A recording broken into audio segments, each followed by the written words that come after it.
एक 3 साल की बच्ची जगन्नाथपुरी में भगवान जगन्नाथ के दरवाजे रो रही थी। पुजारियों ने देखा कोई बालिका खो गई, महाप्रभु का प्रसाद लाके दिया, बच्ची ने पा लिया, दरवाजे के किनारे बैठ गई, दिन भर बैठी रह गई।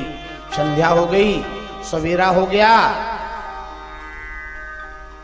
भगवान जगन्नाथ के पुजारियों ने देखा इसका कोई नहीं है, तो उसके मंदिर में रहने की छोटी सी व्यवस्था कर दी। सुबह प्रसाद मिल जाता, बस पा लेती और जगन्नाथ जी को टुकुर मुकुर देखती रहती। बरसों बीत गए। वो बालिका जवान हुई तो पुजारियों ने एक समुद्र के किनारे झोपड़ी बना दी। उसको विवेक हुआ कि चलो भाई हम प्रसाद पाते तो कुछ सेवा करनी चाहिए, झाड़ू उठावे और मंदिर का पूरा परिसर पवित्र कर दे। वो बस आके जगन्नाथ जी के सामने बैठी रह जाए। और जब उसको ज्ञान होने लगा तो उसको दुख हुआ कि हमारे कोई नहीं है, केवल एक जगन्नाथ छोड़ करके। तो कभी भाव में मगन हो जाए तो आंसू आवे, कभी हंसे, बैठी रही। एक बार एक संतों की जमात निकली। जो भी रामेश्वरम जाते हैं वो जगन्नाथपुरी होके जाते हैं, क्योंकि अगर इधर से जाएंगे तो नर्मदा जी को नागना पड़ेगा, तो जल भगवान शंकर के लायक नहीं रहता। संतों के पास ठाकुर जी थे। जगन्नाथपुरी से रामेश्वरम के बीच में समुद्र का बड़ा भयंकर जंगल है। सोचा ये ठाकुर जी कहाँ रखे, नहीं तो चोर लूट लेंगे। तो एक बेटी दिखाई दी। महात्मा ने कहा इस बिटिया के पास धर दो। पूछा बेटा तुम्हारा नाम क्या है? तो पुजारियों ने उसका नाम रख दिया था, एक कर्म की मारी है, इसका नाम कर्मा बाई रख दो। सब लोग उसको कर्मा कर्मा कहने लगे। संतों ने कहा बिटिया नाम बोले। हमारा संतों का दिया हुआ नाम कर्मा बाई कहते बाबा। हम अनाथ हैं, जगन्नाथ छोड़ करके हमारा कोई नहीं है, हमें पता ही नहीं है कि हमें जन्म किसने दिया। संतों ने कहा हम रामेश्वरम जा रहे हैं थोड़े दिन के लिए, हमारे ठाकुर जी की सेवा हो जाएगी। बोले बाबा हमारा सौभाग्य होगा। ठीक है, लेकिन सेवा की विधि बताओ। महात्माओं ने कहा कुछ नहीं है, सुबह स्नान करा दिया करो, अगर गर्मी हो तो ठंडे जल से, ठंडी हो तो गर्म जल से, और भोग लगा दिए, सुला दिए, वस्त्र पहना दिए, फिर जगाए, फिर कुछ खिला दिए, फिर सुला दिए, बता दिए। कर्माबाई ने ठाकुर जी ले लिए, साधु चले गए। पहला दिन है, बैठी है। अब ये नहीं कह गए थे संत के भोग लगा देना, कह दे इनको खिला देना, ये कह गए थे। भाई भोग लगाने में फॉर्मेलिटी है, कुछ रखो, तुलसी छोड़ो फटाफट, लेकिन भगवान को खिला देना ये बहुत कठिन साधन है। बैठी है बेचारी करीमा। झाड़ू की सेवा का समय हो गया जगन्नाथ भगवान के मंदिर में। कर्मा बोली देखो महाराज पहला दिन है, हम आपको पहचानते नहीं, आप हमें नहीं पहचानते, संत लोग दे के चले गए, हमें सेवा में जाना है, आप जैसे खाओ वैसे बता दो। मैं तो यद्यपि हमारे पास कोई साधन नहीं है, लेकिन आपके लिए वो साधन में जुटाऊंगी। प्रेमियों सुबह शुरू हुआ ये कार्य, दोपहर हो गया, दोपहर बाद हो गया, संध्या आने वाली है, भोग सामने धरा है। कर्मा भाई के आंसू चले जा रहे हैं, झार झार आंसू चले जा रहे हैं। ठाकुर जी भी सोचे कैसी विडंबना है, कैसे के पाले पड़ गए। अर्चा विग्रह में एक बड़ी समस्या है, भगवान सबके साथ बैठ करके भोजन नहीं कर सकते, ये उनकी अपनी मर्यादा है। और भगवान अगर खाने की छूट दे दें तो आपके बफर सिस्टम में भी जाना पड़ेगा उनको, क्योंकि तुम इतनी जिद कर सकते हो। भगवान की अपनी मर्यादा है। लेकिन प्रबल प्रेम के पाले पड़कर प्रभु को नियम बदलते देखा,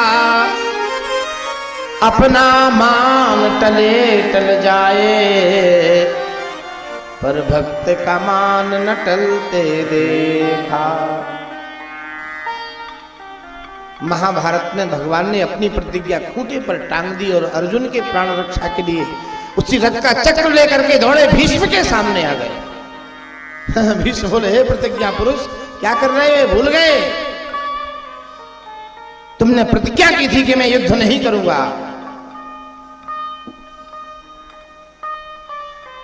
भगवान बोले हमने प्रतिज्ञा की थी युद्ध नहीं, लेकिन तुम तो प्रतिज्ञा किए थे, जो हरि आज न सत्र कहावो, हे द्वारका द्वारकाधीश अगर आपको शस्त्र नहीं कहा दिया तो लाजो गंगा जननी को शांतनु सुत न कहावो। हमें अपने कुल की सौगंध है, गंगा माँ की सौगंध है, हमारे पिता शांतनु की लाज आन है यदि आपको शस्त्र का ग्रहण नहीं करा दिया। बोले तुम्हारी प्रतिज्ञा के लिए हमें अपनी प्रतिज्ञा तोड़ देनी पड़ी। दीपक जलने के पहले ठाकुर जी बोले कर्मा तुम्हारे संकल्प के कारण आज हमें अपना स्वरूप का जो मर्यादा है वो तोड़नी पड़ रही है। भगवान के 4 स्वरूप हैं, पर व्यूह, अर्चा और विग्रह। भगवान 4 स्वरूपों में रहते हैं। पर स्वरूप जो भगवान सब जगह है, अर्चा माने जहां पूजा होती है वह स्वरूप। आप किसी वृक्ष की, किसी ईंटे की, किसी पत्थर की, सबकी पूजा करो, उसमें परमात्मा पैदा हो जाए, उससे फल मिलने लग जाता है। और विग्रह माने बढ़िया सुंदर मूर्ति ला करके ब्राह्मणों से प्रतिष्ठा करा करके उसका भजन पूजन करो। ठाकुर जी भोजन करने लगे। बहुत दिन बीत गए, कर्मा बूढ़ी हो गई, ठाकुर जी के साथ आनंद करती है, आनंद करती है। एक बार साधु लौटे तो जगन्नाथपुरी लौटे, चलो भाई ठाकुर जी वापस ले लें। और जैसे ही संत पहुंचे रात्रि में जब जोर से हल्ला मचाया, राम नाम की गर्जना की, तो बाई बोली देखो बाबा धीरे बोलो, ज्यों जगेंगे त्यों भूख लगेगी इन्हें। भगवान को भूख बहुत लगती है। हाँ, जैसे बालक सवेरे जगा, आंख खुलते ही उसको माँ चाहिए। माँ क्यों चाहिए भाई? इसलिए कि उसको भूख लगेगी। भूख की व्यवस्था तो केवल मां कर सकती है, पेट तो केवल मां भर सकती है। इसलिए बालक को जगते जगते मां चाहिए। संतों ने कहा क्या बात है कर्मा भाई इतनी जल्दी? बोले हाँ महाराज हम परेशान हैं, जब देखो तब कुछ नहीं कुछ खाने को ही मांगते रहते हैं। साधुओं ने कहा ऐसे हो गई है तो पागल की तरह, कोई बात ठीक नहीं है। और जब वास्तव में कर्मा बाई की वो भक्ति देखी तो संत आश्चर्य में रह गए, धन्य हो कर्मा, हम इनको मूर्ति मान के पूजा करते थे, लेकिन तुमने तो वास्तव में अपना जीवन सफल कर लिया।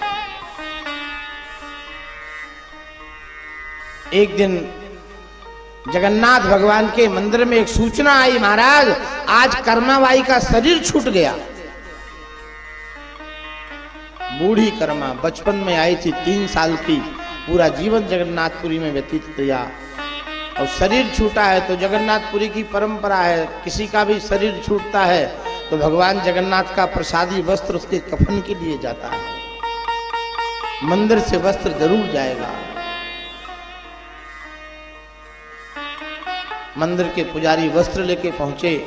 कर्मा बाई की वो अंतिम यात्रा उठाई और जैसे ही यात्रा उठी वैसे एक 10 वर्ष का बालक लगभग एक मिट्टी का घड़ा लेके आगे आगा और कहा भाई देखो ये मेरी माँ है, हम इनका अग्नि संस्कार करेंगे। लोग आश्चर्य में पड़ गए, ये तो 3 साल से जगन्नाथपुरी में रह रही है, इसके बेटा कहाँ से आ गया? लेकिन कुछ सज्जन लोग थे, बोले तुम नहीं समझते संसार में किसका कहाँ कैसे भाव रहता है। इस बालक को अग्नि दान का अधिकार दिया जाए। समुद्र के किनारे कर्मा बाई की अर्थी लगाई गई और उस बालक ने उस कर्मा बाई का अग्नि संस्कार किया। यहां तक तो ठीक था, लेकिन प्रेमियों सवेरे 5 बजे कर्मा बाई की कुटिया में एक छोटा सा बालक बैठे बैठे रो रहा है, माँ हमें भूख लगी है, हमको खिचड़ी खिलाओ। जगन्नाथपुरी के लोगों ने 6 महीने तक उस नन्हे बालक के रोने की आवाज सुनी, माँ हमें भूख लगी है, हमको खिचड़ी खिलाओ। बोलो भक्तवत्सल भगवान की जय।